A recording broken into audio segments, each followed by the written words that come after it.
La place de la concertation jusqu'à la place Toumont, en passant par le rond-point 6e, a constitué l'itinéraire pour l'intersyndicat de travail du Niger, ITN, qui commémore l'édition 2023 de la fête du travail dans un contexte caractérisé par une rupture de dialogue avec le gouvernement.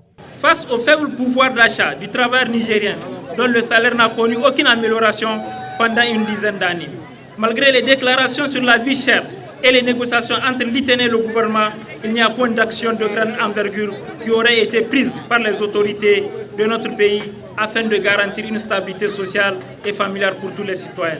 De 2012 à aujourd'hui, l'intersyndicale des travailleurs du Niger, ITN, a conclu 4 protocoles d'accord avec le gouvernement.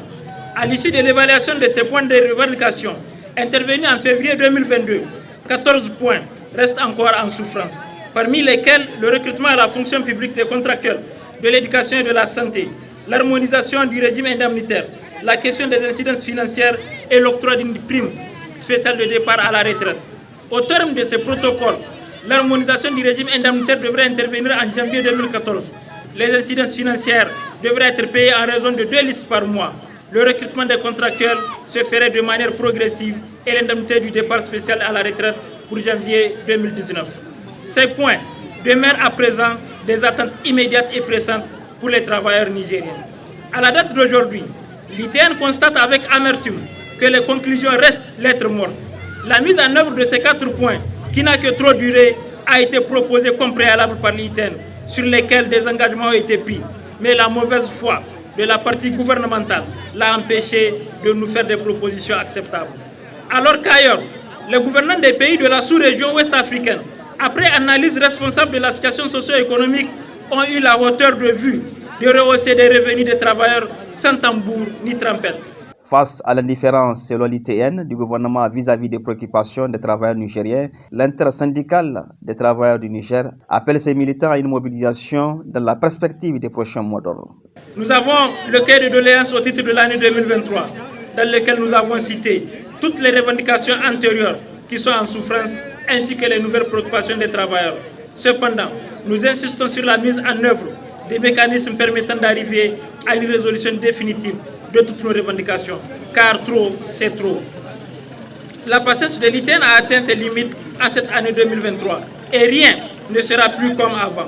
Les militantes et militants de l'ITN ont montré leur capacité de mobilisation indéfectible lors des débrayages en janvier et février passés, mais aussi du défilé actuel. Et cela doit interpeller le gouvernement.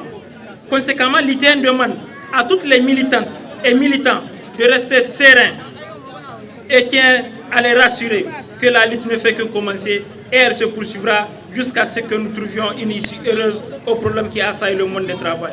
Auparavant, l'intersyndicat de travail du Niger ITN dit être solidaire au secrétaire général de l'USPT, Kemou Yahya, en garde à vue depuis le vendredi passé à la police judiciaire. Pendant que nous commémorons les événements de Chicago de 1886, notre regret fut l'immixtion des autorités actuelles dans la gestion des organisations syndicales. En témoigne l'interpellation et la garde à vue par la police judiciaire du secrétaire général de l'USPT pour un problème interne à leur centrale syndicale, alors même que leur statut et règlement intérieur ont défini le mécanisme de gestion des différends. C'est le lieu pour l'ITN d'apporter son soutien indéfectible à l'USPT et au-delà aux camarades Kemou Yahya, victimes de complots outranciers et d'abus de pouvoir. Les centrales syndicales membres de l'ITN ne sauraient rester indifférentes face à des comportements et prendront toutes leurs responsabilités pour la libération du SG de l'USPT et du mouvement syndical en général.